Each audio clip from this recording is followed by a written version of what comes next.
En 279 a.C., los romanos crearon un arma innovadora con el único propósito de vencer a los elefantes. En este video hablaré de esa arma. No es un video patrocinado, lo cual es una lástima porque tengo una hipoteca que pagar. Antes de contar esta historia, debo mencionar otras cosas. Ten paciencia. Lo primero es, sobre un tipo llamado Pirro. Ahora, si eres el tipo de persona que ve este tipo de videos, probablemente sepas lo que es una victoria pírrica. Y quizás sepas que lleva el nombre de Pirro, un antiguo general griego. Él era de Épiro. Específicamente, en realidad, él era de Molosia. Pero eso era parte de Epiro y tenía una reputación increíble como un gran líder militar. ¿Y qué currículum tan impresionante tenía este tipo?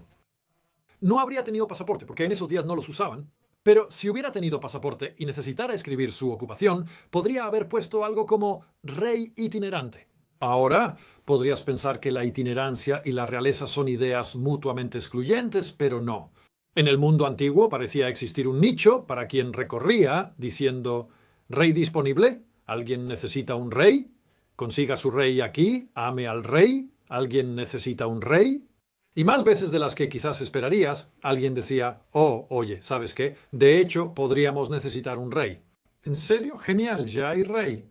Ahora, la razón principal por la que seguía convirtiéndose en rey de lugares fue rey de, Melosia y Epiro 2 veces. Y luego, más tarde, de Macedonia, y posiblemente de Siracusa y después de Sicilia. La razón por la que seguía convirtiéndose en rey aquí y allá era porque tenía una reputación increíble como líder militar. Sabía lo que hacía y motivaba a los hombres. Sabía cuántas lanzas llevar, dominaba la logística y en el combate se mantenía calmado y era eficiente. Se convirtió en rey por primera vez cuando tenía 11 años. Y claro, esto fue porque tenía sangre real, pero no tomó la ruta tradicional de ser el hijo del rey anterior. Había una gran guerra civil, familias nobles traicionándose y matándose. Y dos simplemente dijeron, tú eres el rey ahora, ¿ok? Haz lo que te indiquen. Tienes 11 años, sigue lo que tú y nosotros digamos. Él es el rey, si lanzan piedras, que sea a él. Y fue lanzarse al ruedo, pero demostró su capacidad, aunque lo derrocaron y estuvo exiliado. Pero no le fue tan mal. Terminó casándose con la hija de su anfitrión en el exilio, la hija de Ptolomeo. Sí, Ptolomeo de Egipto. Y dime, ¿alguna vez te has casado con una princesa? Tal vez algunos lo hayan hecho, pero creo que pocos de ustedes.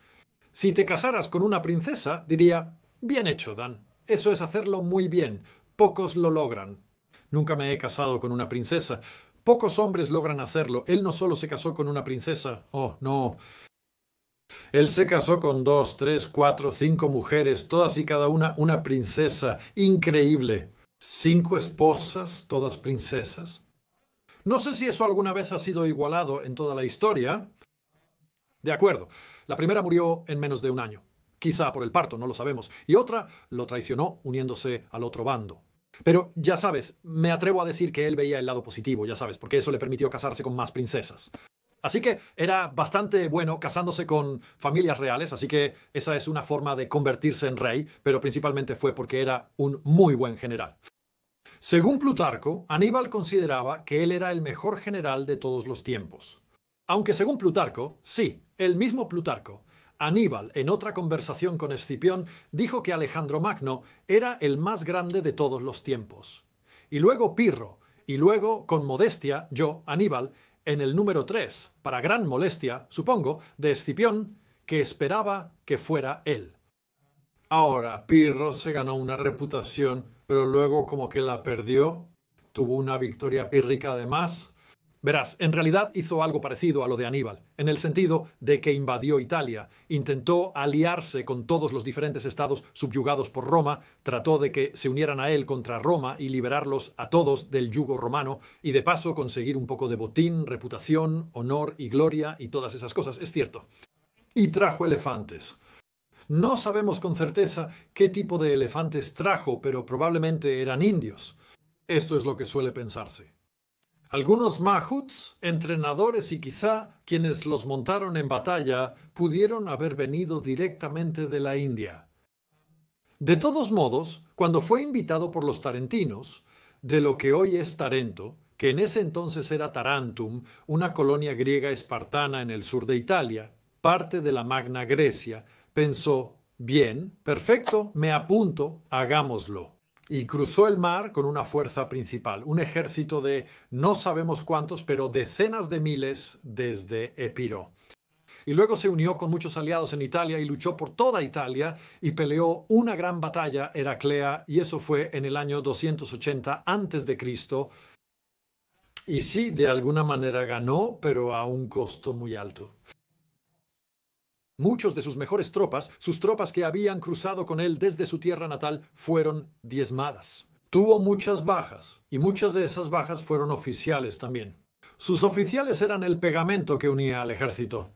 Y él está pensando, oh, bueno, supongo que ganamos, pero demasiadas victorias como esa, estamos arruinados. Verás, si su pequeño núcleo del ejército se hacía cada vez más pequeño, entonces sus diversos aliados empezarían a tener cada vez menos confianza en él y sus aliados podrían desaparecer muy rápido. Y así, su ejército podría de repente volverse muy pequeño y muy vulnerable y aún estaría en Italia y Roma. Roma seguía siendo poderosa. Aníbal invadió Italia, intentó aliarse con otros estados y usó elefantes. También fue a Roma y luego no la tomó. Igual que Aníbal la miró y pensó, uy, eso se ve un poco difícil. Mira las murallas, está bien, me retiraré y replantearé mi plan. Así que Pirro había conseguido su primera victoria, y esa fue la primera vez que los romanos tuvieron que luchar contra elefantes. Y realmente los sacudió. Los elefantes eran enormes, ¿no? ¿Y qué demonios puedes hacer contra ellos? Y sabían que tendrían que enfrentarse a este tipo otra vez. Y más les valía tener algo mejor bajo la manga que solo entrar en pánico y esperar lo mejor. Ahora, tenemos tres relatos principales de la batalla de Asculo. Y estos son de Plutarco, Dion Casio y Dionisio de Halicarnaso. Ninguno de estos es muy bueno, sobre todo porque fueron escritos muchísimo tiempo después del evento. Dionisio de Halicarnaso es el más cercano al evento, escribiendo solo 2 siglos y medio después. Sí, o sea, él tenía otras fuentes escritas antes que él para trabajar, pero aún así, eso es mucho tiempo fuera de la memoria viva. Así que claramente se van a perder y cambiar cosas a través de una especie de teléfono descompuesto, con los años, historias transmitidas por generaciones, hasta que finalmente alguien las escribió y luego alguien más las reescribió, pero las cambió. Y ya sabes, para cuando llegó a él, ¿cómo sabemos qué tan precisa era? Plutarco estaba escribiendo un poco después otra vez, y en cuanto a Dion Casio, 3 siglos y medio después. Y parece que realmente no están de acuerdo en muchas cosas, incluso sobre quién ganó la batalla de Asculo. Dionisio de Halicarnaso parece considerarlo un empate, Plutarco una victoria para Pirro y Casio parece considerarlo una victoria para los romanos. Así que ese es un gran detalle sobre quién realmente ganó la batalla para no estar de acuerdo. Y también están en desacuerdo en bastantes otras cosas. Ahora no quiero leer grandes cantidades sobre todo lo relacionado con toda la batalla y todo lo que la precedió y todos los personajes involucrados, pero tengo fragmentos aquí que son relevantes para lo que estoy hablando hoy, relevantes para los elefantes y lo que los romanos hicieron para contrarrestar a esos elefantes. Plutarco en Vidas Paralelas, por cierto, si alguna vez quieres leer un poco de historia clásica antigua. Vidas Paralelas de Plutarco es una bastante buena para empezar porque te da pequeñas biografías resumidas de muchos de los personajes importantes en Grecia y Roma a lo largo de los años. Pero además son bastante cortas. Cada biografía es bastante corta y puedes leerla como algo pequeño por sí solo. No necesitas leer todo el libro para entender tu trabajo. Si buscas un libro de historia antigua para leer, Vidas Paralelas de Plutarco es excelente. Volumen 9, libro 21. Si quieres buscarlo, habla sobre la batalla de Asculo. En consecuencia, Pirro se vio obligado a librar otra batalla. Y después de recuperar a su ejército, marchó hacia la ciudad de Asculo, donde se enfrentó a los romanos. Sin embargo, tuvo que entrar en regiones donde su caballería no podía operar, y junto a un río caudaloso y orillas boscosas, sus elefantes no podían cargar ni enfrentar a la falange enemiga. Extraño uso de la palabra falange por parte de este traductor aquí. Los romanos no estaban usando falanges, como esas grandes formaciones de lanzas, picas y cosas por el estilo. ya estaban usando legionarios. Pero creo que lo que quiere decir aquí es enfrentarse al cuerpo formado de la infantería pesada enemiga en orden cerrado. Por lo tanto, después de que muchos resultaron heridos y muertos, por el momento la lucha terminó con la llegada de la noche. Pero al día siguiente, él es el único escritor histórico que dice que ocurrió durante 2 días. Al día siguiente, con la intención de luchar la batalla en terreno llano y de usar sus elefantes contra las filas del enemigo, Pirro ocupó temprano las partes desfavorables del campo con destacamentos de sus tropas. Luego, posicionó a numerosos honderos y arqueros entre los elefantes y lanzó a sus fuerzas al ataque en formación cerrada y con gran ímpetu. Así que descubrió el primer día que sus elefantes no funcionan bien en terreno difícil. No funcionan al cruzar ríos o pelear en bosques. Son para cargar contra las masas del enemigo en terreno abierto y de preferencia nivelado. También aprendemos, como escucharás pronto, que los elefantes no parecían ser buenos atacando cuesta arriba. Los romanos, sin posibilidad de movimientos laterales como antes, debieron enfrentarse en terreno nivelado y de frente. Ansiosos por rechazar a los enemigos antes de que llegaran sus elefantes, lucharon ferozmente con espadas contra lanzas macedonias, sin preocuparse por sus vidas y solo pensando en herir y matar sin importar el sufrimiento. Sin importarles lo que sufrían. ¿En serio? Está bien, pelearon valientemente, me imagino, pero siendo más hombres, porque de repente no les importaría lo que sufrían. ¿Por qué serían distintos a los demás en el campo de batalla ese día?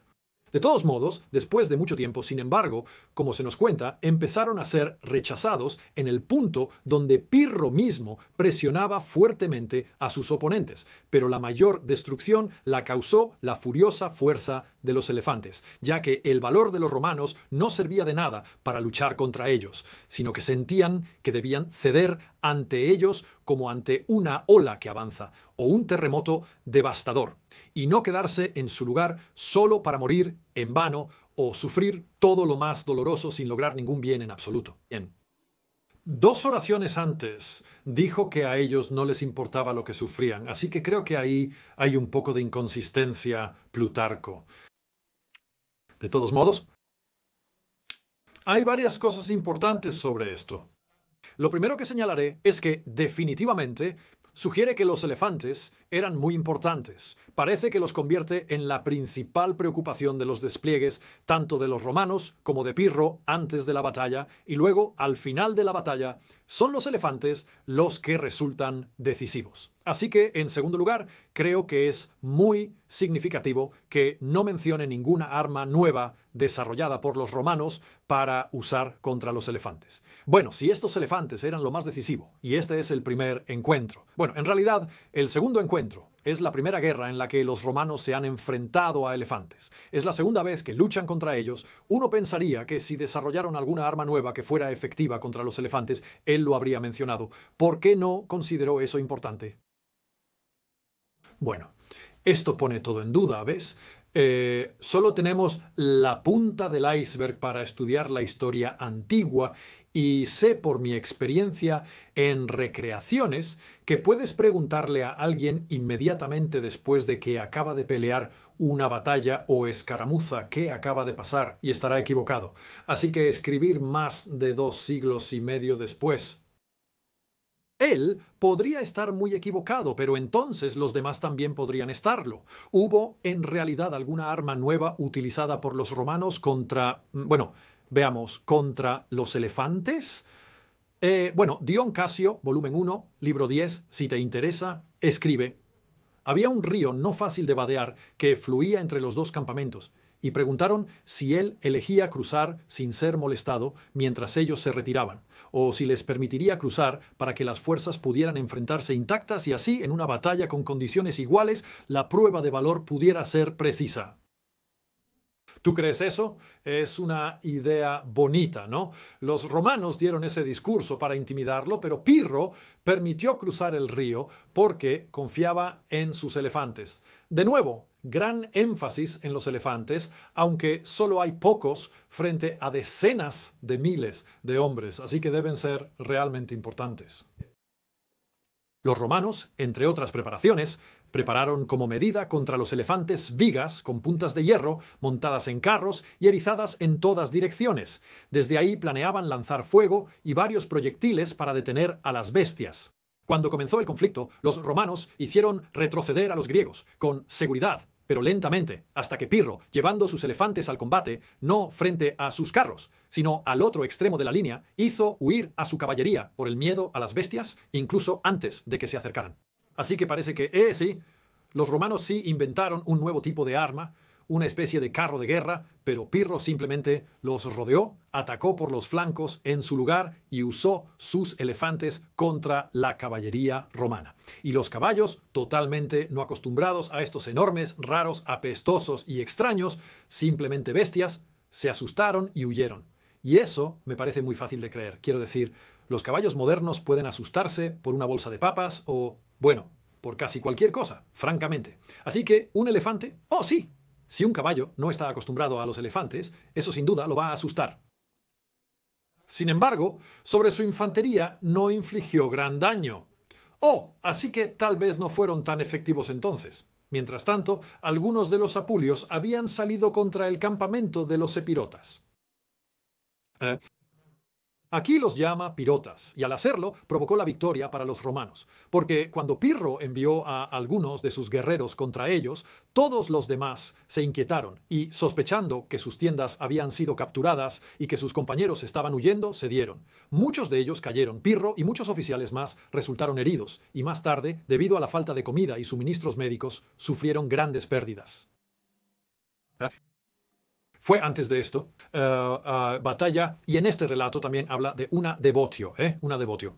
Esto fue por un tal Publio Décimo. Ahora, Publio Décimo era un comandante romano que obviamente quería salir en una llamarada de gloria, o al menos así cuenta la historia, quería salir en una llamarada de gloria. Así que declaró que iba a hacer una devotio, iba a realizar un ritual sacrificándose a sí mismo a los dioses por la gloria de Roma, y así asegurar que Roma ganara. Y esto se hizo ampliamente conocido y el ejército bajo Pirro se enteró de esto y algunas personas estaban como, oh no, él va a asegurarse, va a hacer este ritual. Y Pirro dijo, está bien, entonces cuéntenme sobre este ritual. ¿Usan ropa especial? ¿Se pintan la cara de rojo o algo así? Sí, eso pensé. Bien, entonces den la orden a todo el ejército. Si alguien es visto usando la ropa ritual de una devotio, no deben matarlo si se lanza al ataque. Tú, como yo, te tomaré por la gloria de Roma y solo asegúrense de que no mueran. Tómenlos vivos. Y luego envió un mensaje de vuelta diciendo, bueno, ya di la orden a todo mi ejército de no matarte, solo de capturarte vivo.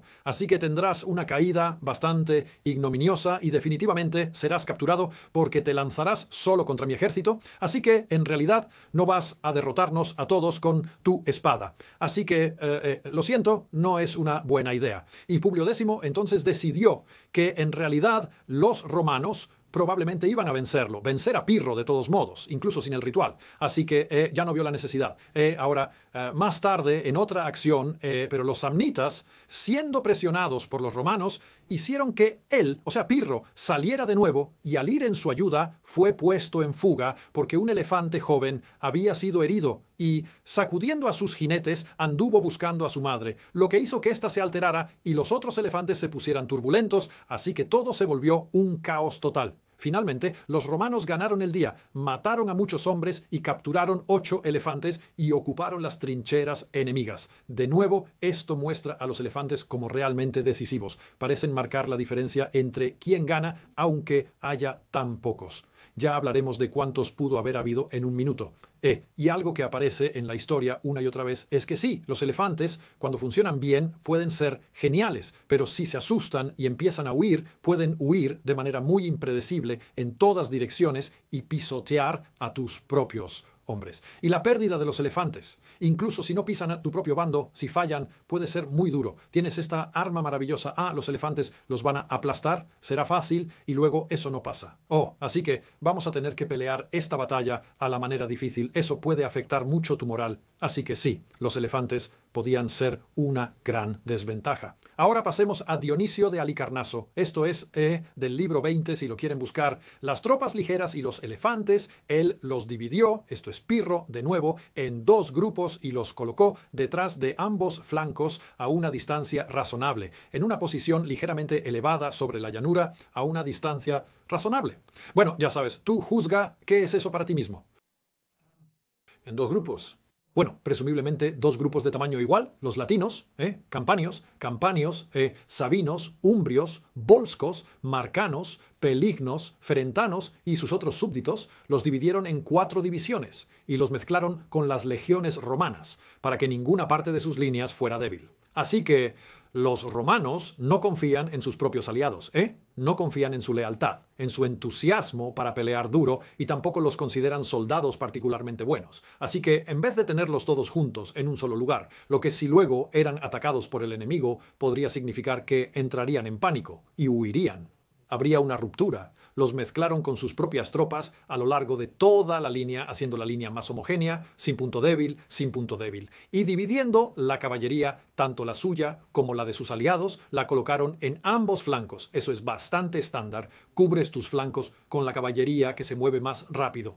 Fuera de la línea colocaron las tropas ligeras y los carros, 300 en total, que habían preparado para la batalla contra los elefantes. Estos carros tenían vigas verticales sobre las que estaban montados travesaños móviles que podían girarse tan rápido como uno quisiera en cualquier dirección, y en los extremos de los travesaños había o bien tridentes, o púas como espadas, o guadañas, todo de hierro, o también tenían grúas que lanzaban garfios pesados.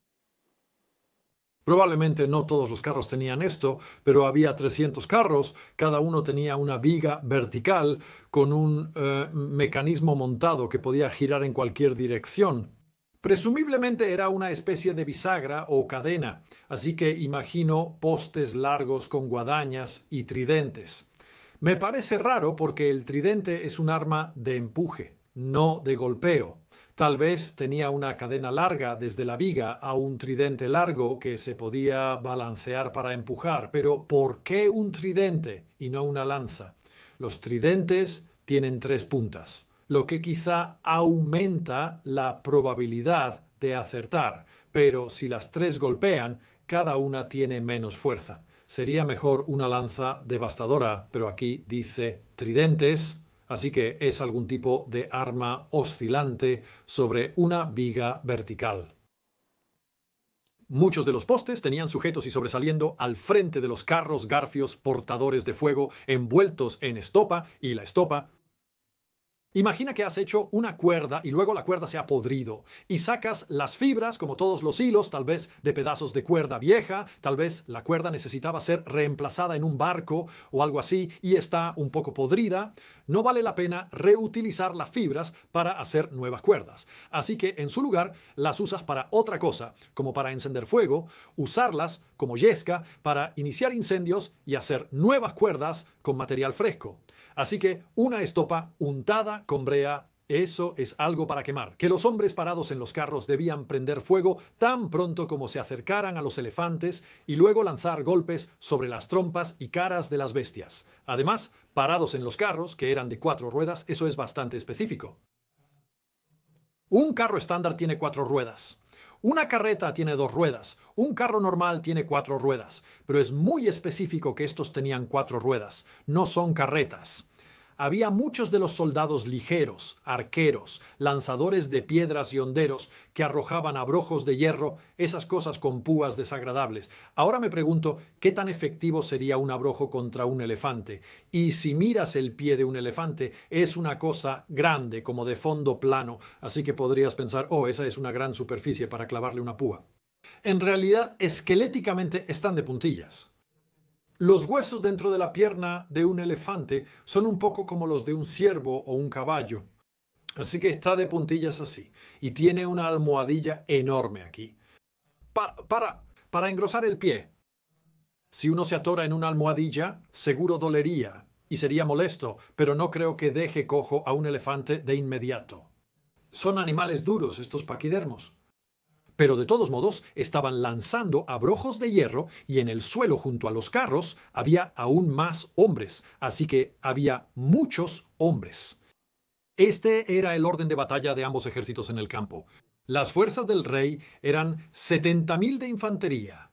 De ellos, 16.000 griegos cruzaron el Golfo Jónico. Ese es el núcleo de su ejército. En el bando romano había más de 70.000, unos 20.000 de Roma. De caballería, los romanos tenían alrededor de 8.000, mientras que Pirro tenía un poco más, además de 19 elefantes. Ahora, 19, ese es un número muy específico y además bajo. Cuando un escritor antiguo dice que había 70.000 de infantería, sabes que es un número redondeado. Serían exactamente 70.000 más o menos, quizás unos cuantos miles de diferencia. Otros autores que relatan las mismas batallas también usan cifras grandes y redondeadas, pero muy distintas. Un senador que escribió sobre esta batalla estimó 40.000, lo que es una gran diferencia. Esa es una diferencia de 30.000, considerando 19 elefantes. Los elefantes eran muy visibles y fáciles de notar. Además, contarlos es sencillo, ¿verdad? Puedes imaginarte a algunos romanos mirando al enemigo. Vaya, hay muchos. ¿Cuántos crees que hay? ¿40.000? ¿O crees que 50.000 me parecería? 40.000 está bien, anótalo. Y alguien simplemente divide la diferencia. 45.000. Mira, elefantes, esos montículos grises que sobresalen entre la multitud de hombres. ¿Puedo ver allá? Hay 10 ahí y son 9, ¿verdad? ¿Ves la pancarta? Hay 2. Sí, está al revés. No sé por qué, pero son 9. Eso es 19. Entonces, 19 son cosas muy contables, elefantes. Y es un número que se le habría dicho a otras personas. Ah, tenían 19 elefantes. Es tan específico y al ser importantes parecen fáciles de contar, lo que hace que la cifra parezca confiable. 19, ¿está bien? Tenían 19, pero deberíamos ser más cautelosos que solo dejarlo ahí. 19 suena muy confiable por ser tan específica y baja, y los elefantes son fáciles de contar. Aunque alguien escribió siglos después del evento, aún así podría llegar a la misma conclusión. Él podría pensar, oh, 19, oye, eso es tan específico, tan fácil de contar. Sí, voy a confiar en eso, voy a escribir eso, voy a repetir 19. Y todos los historiadores, al escuchar este número, 19. ¿De dónde salió? Se suponía que eran 20 en la batalla anterior y uno salió herido, por eso lo pienso. Pero, ¿y el 20 era correcto? ¿El que resultó herido realmente murió? El 19 es tan creíble que es muy fácil imaginar a la gente repitiéndolo porque es tan creíble, incluso si estuviera equivocado. No tenemos otra evidencia, así que imaginemos 19 elefantes. Eso no es mucho. 300 carretas. ¿Y cuántos hombres en cada una? Eran jaladas por bueyes. Pensarías que al menos 2, tal vez 4. Y requerirías 1 o 2 hombres para guiar bueyes y la carreta. Y luego tienes hombres operando esas cosas grandes que se balancean, las grúas y los fuegos. Necesitas algunos ahí. Luego están los hombres disparando flechas, usando ondas y lanzando abrojos, según esto. Así que puedes imaginarte que tiene que haber al menos 6 por carreta, ¿verdad? ¿A qué se refiere cuando dice que había muchos hombres en las carretas? Porque si hubiera un hombre en cada carreta, serían 300 hombres, que son muchos hombres. Pero eso no suena bien, ¿verdad? No dirías que había muchos hombres en las carretas si solo fuera uno por carreta. ¿Quieres decir que en cada carreta había varios hombres? Si había 6 hombres por carreta y 300 carretas, eran 1.800 hombres. Y eso es antes de sumar a todas las tropas de escolta, así como a todos los animales, bestias de carga para jalar estas cosas. Así que son miles de hombres. Para lidiar con 19 elefantes parece un poco excesivo, ¿no crees? De todos modos, sigamos adelante.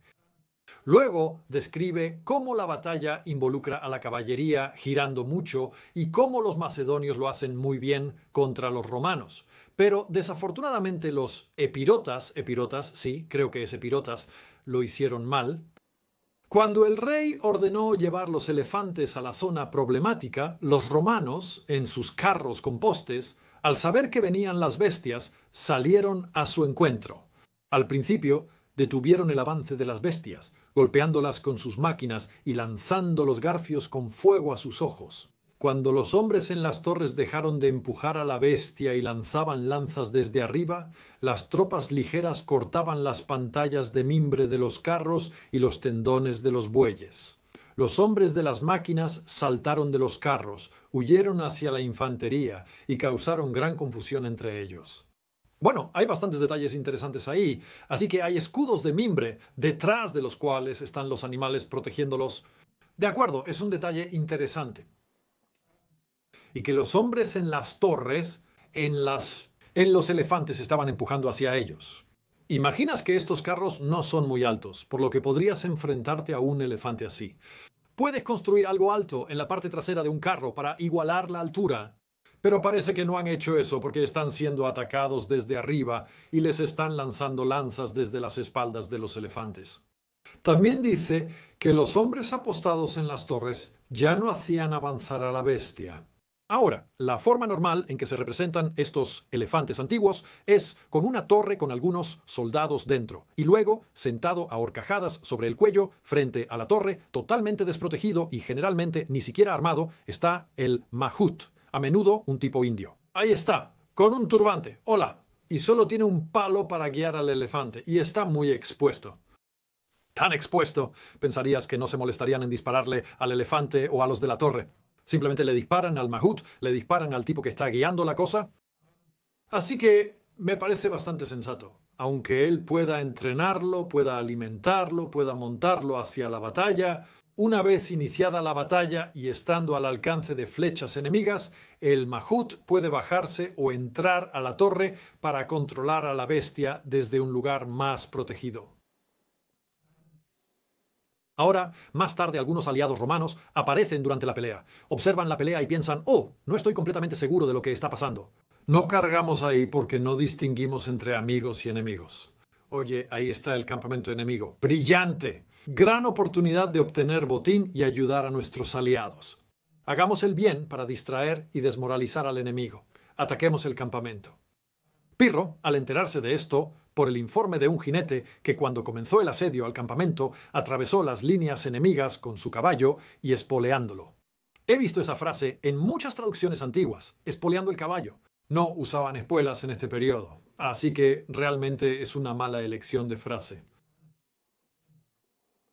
Llevando su caballo tan rápido como podía, pero sin espolearlo. De todos modos, como ya estaba cerca, decidió mantener al resto de sus fuerzas en la llanura y no llamar ni molestar a la falange, pero envió a los elefantes y a los jinetes más valientes, cuidadosamente seleccionados como refuerzos para el campamento. Eligió atacar el campamento con elefantes. ¿Por qué? Bueno, ellos son... Tal vez priorizó liberar el campamento y creyó que solo el terror causado por los elefantes lo lograría. Además, son más rápidos, mucho más rápidos que la infantería común. Además, gran parte de su infantería ya estaba comprometida y retirar a todo el ejército ante el enemigo sería muy peligroso.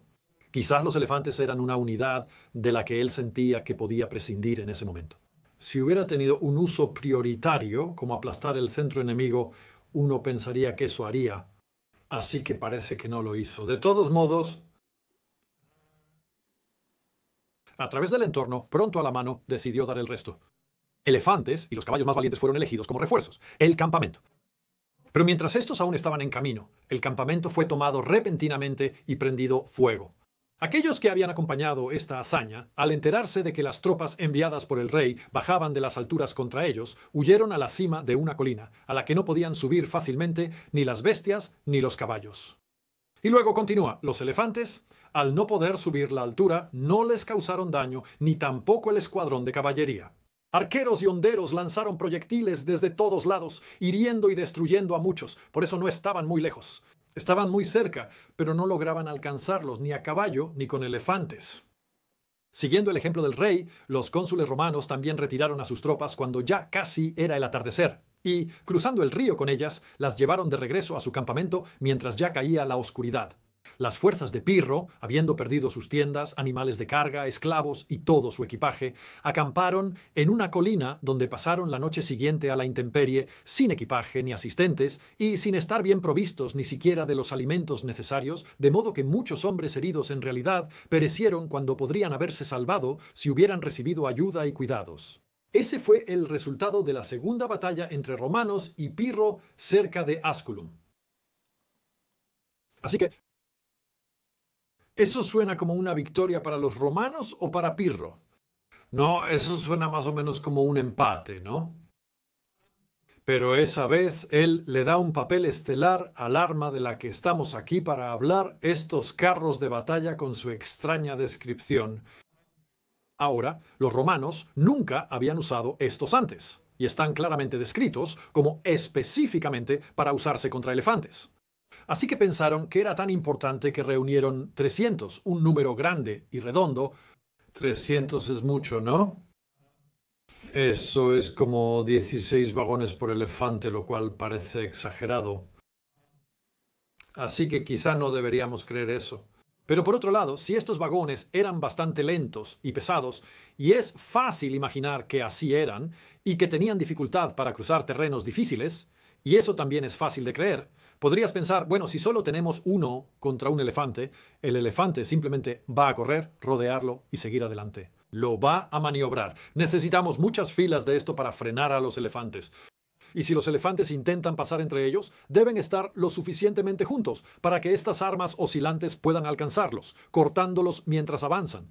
Pasen y entonces también se encontrarán con las tropas ligeras que estarán estacionadas entre ellas y o tal vez un poco delante o detrás, probablemente detrás de estos carruajes. Entonces, sí, es forzar un poco las cosas, pero es posible creer que realmente hicieron 300 de estos. Ahora, el motivo por el que se me ocurrió este tema para este video es un artículo que vi publicado en el siempre excelente sitio web Plastic Soldier Review. Ahí revisan la precisión histórica de las figuras de plástico que se están produciendo en escala 1,72 o 1,76, así que figuras de más o menos esta altura y la variedad que hay es increíble. Ahora, no tengo idea de quién compra estas figuras, no creo que sean niños pequeños, pero tampoco las he visto usadas en eventos de juegos de guerra, pero ahora puedes conseguir todo tipo de tropas especializadas del mundo antiguo, no es como en los días de Epix, que solo había romanos, britanos y eran romanos y galos y ya, no. Ahora puedes conseguir todo tipo de caballería de compañeros y lo que quieras. Es muy probable que hoy en día puedas conseguirlo, y ya se ha cubierto tanto que ahora están llegando a cosas realmente oscuras, como estos carros de guerra que hasta donde sabemos solo se usaron en una sola batalla, la batalla de Asculum en el 279 a.C. De todos modos, aquí vemos el modelo como aparece en el sitio, y lo vi y pensé, ¿en serio? Tengo bastantes problemas con ese diseño. Ahora, otros fabricantes de figuras de Wargame también han intentado abordar el mismo tema. Y aquí hay otro, por ejemplo, y te das cuenta aquí que está siendo jalado, ¿no? Así que los bueyes están delante de él. Hay 4 jalándolo, pero los bueyes serían muy vulnerables, ¿no crees? Al estar al frente y los hombres detrás, blandiendo sus lanzas, incluso muy largas, probablemente estarían fuera de alcance. De los elefantes, si tuvieras 2 longitudes de buey delante de ti para cubrir, así que eso no me convence. ¿Querrías? Seguro que querrías. Los bueyes detrás empujando, pero hay un problema con empujar y dirigir. ¿Cómo diriges si estás empujando? Porque si la carreta empieza a ir para allá y los bueyes están empujando para allá, sabes que simplemente va a ir y todo va a salir terriblemente mal. Ahora, si alguna vez has intentado empujar un cochecito antiguo, uno de esos donde tienes 2 ejes fijos, no hay mecanismo de dirección, sabrás que realmente tienes que levantar 2 de las ruedas del suelo para poder dirigir. Así que si lo llevas rodando de esta manera y quieres girar rápido, empujarás hacia abajo el manubrio, eso levantará las 2 ruedas delanteras del cochecito y entonces puedes moverte como si la carreta tuviera 2 ruedas atrás girando de manera muy brusca y luego salir en una nueva dirección. O si prefieres y quieres girar un poco más suavemente y con la parte delantera, podrías levantar y luego girar con la parte delantera y luego bajar y ya vas de nuevo en línea recta. Existe una idea realmente tonta y persistente de que en la época medieval la gente perdió la tecnología para las carretas dirigibles.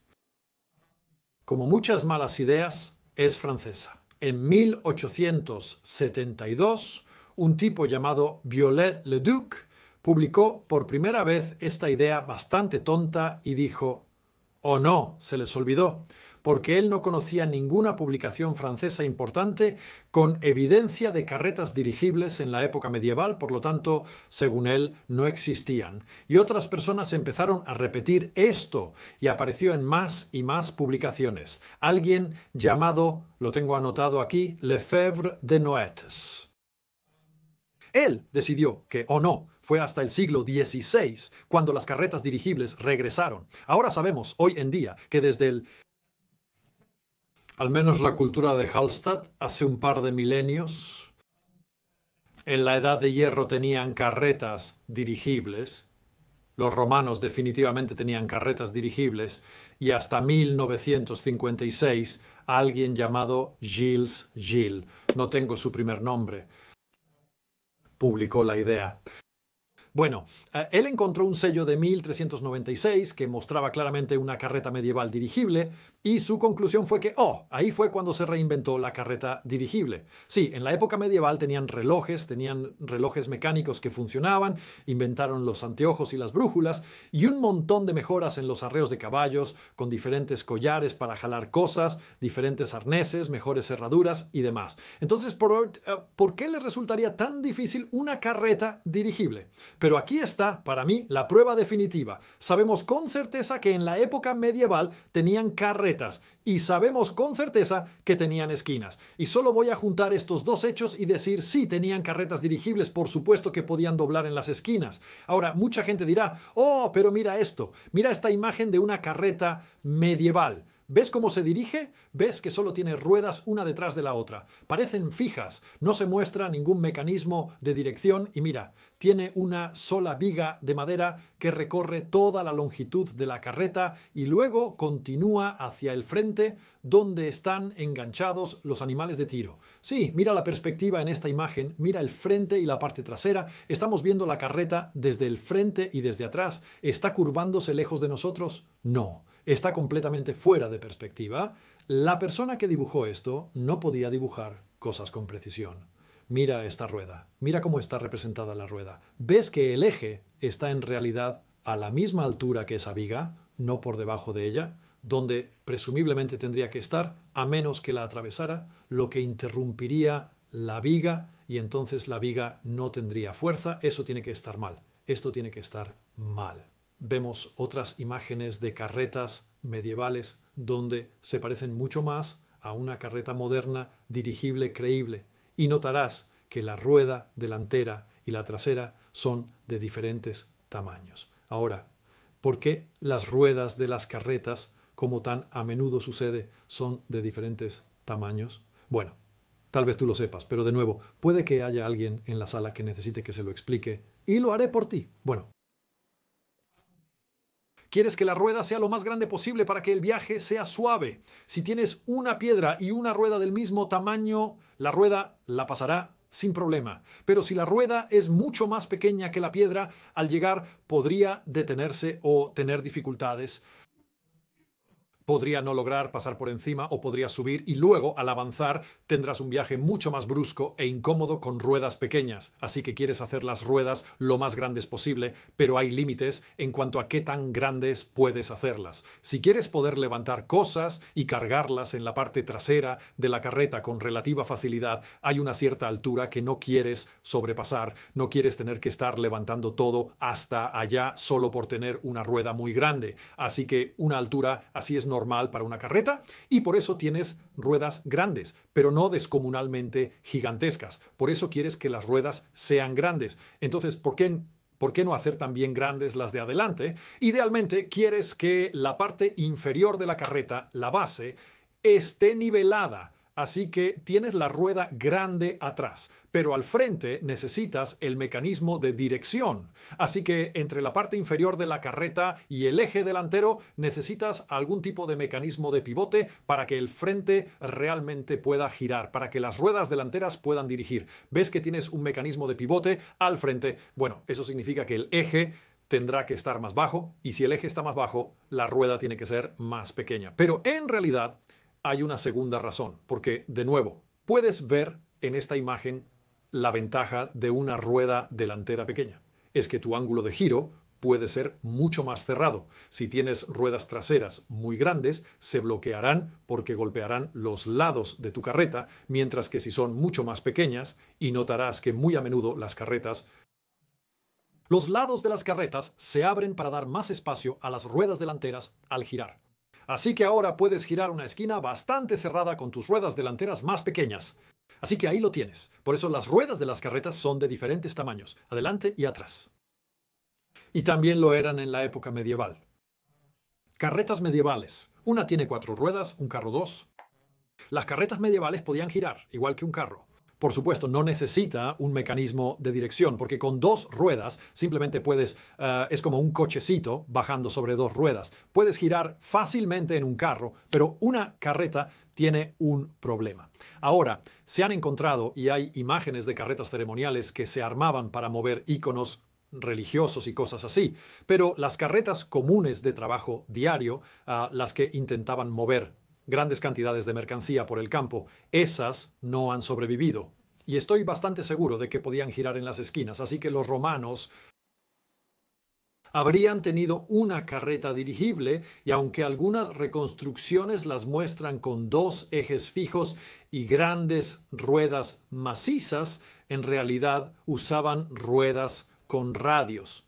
Mucha gente podía fabricar ruedas con radios y lo hacía constantemente, así que probablemente les pidieron muchas o tomaron de carretas existentes. Así consiguieron rápido muchas ruedas con radios que además son mejores y más ligeras. Tienen un poco de flexibilidad, son mejores. Y las tenían, así que estoy bastante seguro de que habrían usado ruedas con radios. Y ¿de qué hablaba antes? Las ruedas, el chasis. El chasis también es grueso, pero eso es una limitación del modelo. Con este plástico no puede ser muy delgado porque se doblaría o rompería. Pero atrás, donde están los bueyes, el chasis parece demasiado robusto y largo. Sería muy pesado. Tal vez pueda perdonar a los creadores por eso. Así que,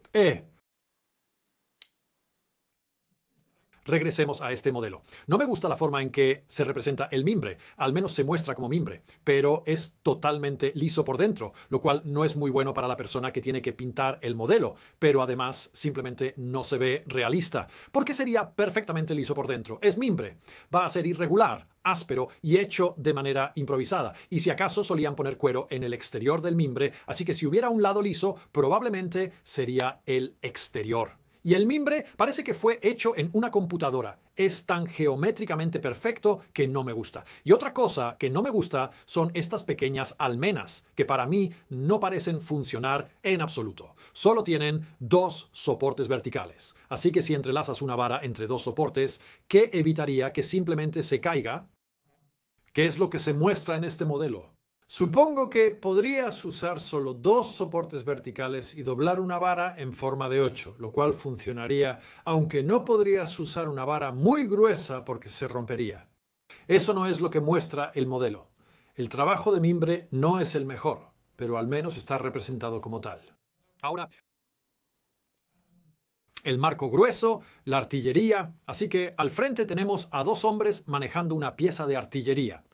Ahora, los romanos después desarrollaron artillería en carretas, y una pieza de artillería sí podían montarla en un carro. Yo diría que eso sería muy efectivo contra un elefante. Muy efectivo, de hecho, pero no creo que las tuvieran por varias razones. Primero, no hay ninguna mención de ellas en ninguna de las fuentes. Si dispararan a elefantes con artillería desde estos carros, eso sería lo principal a mencionar. No todos los detalles sobre el fuego, garfios, cuerda, brea o guadaña, sino la gran pieza de artillería. Otra razón es que la artillería impulsada por torsión era la tecnología más avanzada de esa época. No la inventaron los romanos, sino los griegos. Los romanos apenas comenzaban a conocerla. Así que esa es otra razón por la que lo mencionarías y también es otra razón por la que ellos no lo tendrían. Ellos armaron estos carros bastante rápido. Quiero decir, no sabemos exactamente qué tan rápido, pero fue en cuestión de meses y mucha gente ha intentado reconstruir artillería impulsada por torsión y todos han encontrado que es extremadamente difícil y hacer las cuerdas con tendones del cuello de vaca o con pelo o lo que sea es realmente complicado y parte del proceso toma muchísimo tiempo y se piensa que quizás algunas de estas máquinas pudieron haberse construido en un periodo de quizá 2 años y había un peso muy alto. Los intentos modernos de reconstrucción han tenido muchísimos contratiempos, muchos fracasos, muchos de, esto se rompió porque estaba bajo mucha tensión, tuvimos que empezar de nuevo y hacer que todas las piezas de metal funcionen es difícil de lograr. Así que la idea de que los romanos contra los griegos en este periodo armaron 300 de ellas rápidamente, no, simplemente es demasiado difícil de creer. Así que simplemente no creo que tuvieran artillería en estos carros. Pero las fuentes parecen estar bastante de acuerdo en que había hombres disparando. Pero este modelo tiene a un tipo con un arco y uno definitivamente no encaja con el término muchos, en mi opinión. Así que creo que quitaría la pieza de artillería y pondría al menos 2 más y posiblemente más. Y podría haber habido 6 tipos en el carro, pero más tipos disparando flechas, lanzando abrojos, ondas, ese tipo de cosas. No estoy seguro de que usaría una onda como arma desde un carro. Una onda no es un gran arma para usar cuando te estás moviendo sobre baches en el suelo y tienes a otras personas a tu alrededor. Si giras así, es probable que golpees a alguien y necesitas un poco de espacio. Yo pensaría que un arco, francamente, funcionaría mucho mejor que una onda desde un carro de guerra. Pero de todos modos, yo habría puesto más arqueros ahí. O posiblemente hombres lanzando jabalinas también, más tropas de proyectiles, pero no artillería. Así que parece que no eran altos. Ahora, una razón para que no fueran altos es que mientras más alto es, más pesado es en la parte superior y más probable es que se vuelque. Y yo habría pensado que incluso si fuera razonablemente bajo y robusto, habría pensado que un elefante decidido podría voltear un carro bastante grande de lado. Así que si un elefante llegaba ahí, creo que podría voltear uno, así que facilitarle la vida teniendo algo muy alto no sería una buena idea. Pero sí tenemos estas vigas verticales, pero la viga vertical no tiene que ser muy pesada, no tiene que ser enorme, solo tiene que soportar el peso de una lanza horizontal larga, presumiblemente mucho más larga que una lanza normal, con algún tipo de cosa cortante, golpeadora o incendiaria en la punta. Ahora, sobresaliendo al frente de esto, tenemos 2 vigas con fuego en la punta. Sobresaliendo al frente, sí, no estoy convencido de eso, sobre todo porque realmente no coincide con la descripción, ¿verdad? Vamos a encontrarlo de nuevo.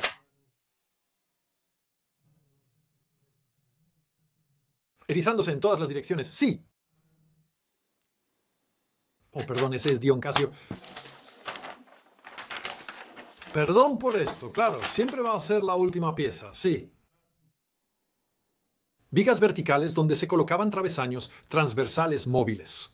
Travesaños que podían girarse tan rápido como uno pensara en cualquier dirección que se deseara, y en los extremos de los travesaños había o bien tridentes, o puntas como espadas, o guadañas, todo de hierro, o también tenían grúas, que lanzaban pesados garfios de hierro. Muchos de estos tenían postes sujetos a ellos y sobresalían frente a los carros. Garfios portadores de fuego envueltos en estopa que había sido generosamente untada con brea, los cuales los hombres de pie sobre los carros debían prender fuego tan pronto como se acercaran a los elefantes y luego golpear con ellos las trompas y las caras de las bestias. Bueno, ¿cómo podrías golpear los rostros de los troncos y de las bestias con esas 2 vigas fijas sobresaliendo al frente? Confías en que el elefante se acerque y le dé un cabezazo, pero eso no pasará. No, seguramente es un garfio de hierro, un garfio, cubierto de estopa y brea ardiendo en la punta de una cadena que se hace girar. Y simplemente el fuego girando alrededor esperarías que asustara a los elefantes y los hiciera huir. Pero al menos podrías golpearlos y, aunque no les hicieras daño, tendrías fuego y el olor del fuego cerca de sus ojos. Y puede que eso no les guste y que entren en pánico y huyan, si todo sale bien. Así que la viga que sobresale al frente, sí, no me lo creo. Ahora notarás que no hay una viga vertical en esto. Mientras que notarás que en esta imagen, que está en la parte frontal de la caja, tampoco hay una viga. Pero claramente está basado en esta imagen, que sí tiene una viga vertical. Pero los creadores del modelo, supongo, decidieron que era demasiado difícil, demasiado trabajo, no sé, y la dejaron fuera. Entonces, la inspiración para el modelo se ha visto algo comprometida. Sí, las descripciones son bastante claras. Un pilar vertical con algo transversal. Ahora, este tipo en el vehículo con una especie de arreglo parecido a un remo, eso me parece bastante patético. Tiene muy poco margen con eso. No puede moverlo a la velocidad del pensamiento en cualquier dirección que quiera. Él está de un lado y puede hacer más o menos eso. Hay un tipo ahí, así que no puede avanzar mucho. Y está bastante limitado en lo que puede hacer yendo en esa dirección, así que solo puede moverlo un poco. No creo que eso realmente vaya a preocupar mucho a los elefantes. Estoy mucho más convencido por una viga central, vertical, un poste con algo bastante largo, quizás colgando de una cadena, y así tienes un gran movimiento de lado a lado, y entonces podrías empujar un poco hacia adentro, y eso explicaría la idea del tridente. Y si tuvieras muchísimos de estos carros bastante juntos, los elefantes realmente tendrían que pasar por un verdadero desafío para intentar pasar entre ellos. Y creo que una de las razones por las que podrías tener infantería ligera escoltando no es solo para enfrentarse a los elefantes, sino también para enfrentarse a personas que intenten. Quizás a caballo, rodearte por detrás y luego atacar a los hombres que conducen los bueyes, que probablemente están empujando los carros. Entonces, ¿qué te parece esto? En lugar de construir estas armas desde cero, tal vez pudieron armar 300 de estas bastante rápido porque simplemente consiguieron 300 vagones ya existentes. Eran vagones de transporte que Roma usaba para mover diversas cosas. Y todo lo que tienes que hacer es invertir el mecanismo de dirección. Así que en lugar de tener un poste que sale al frente y correas sujetas a eso para que los animales lo jalen y luego giren desde el frente así, lo inviertes, tienes todo eso corriendo por debajo. Del carro hasta los animales que empujan en la parte de atrás.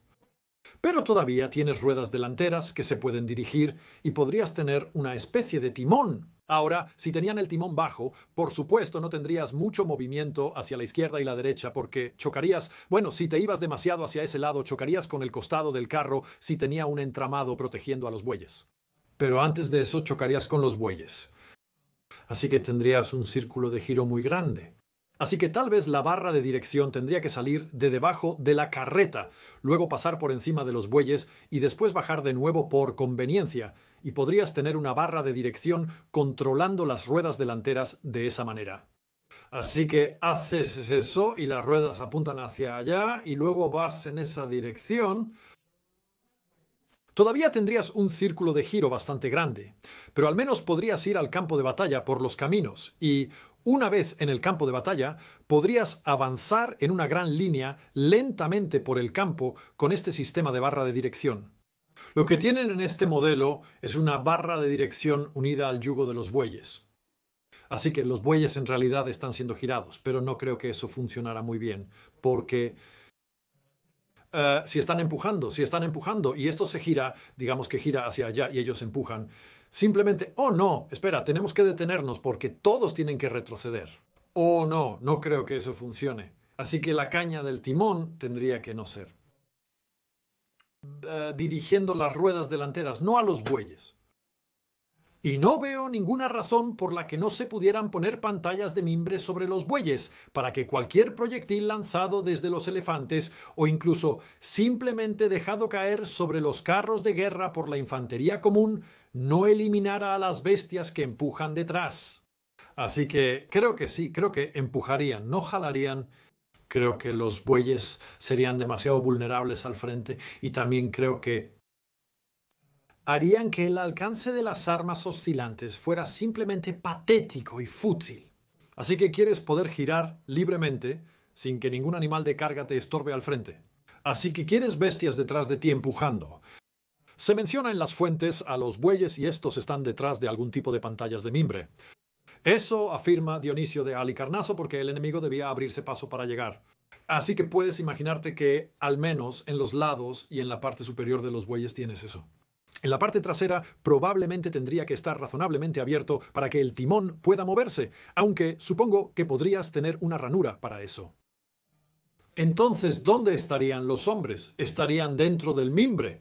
Ahora, si el mimbre es razonablemente suelto y estás peleando durante el día, podrías ver bastante bien solo a través del mimbre.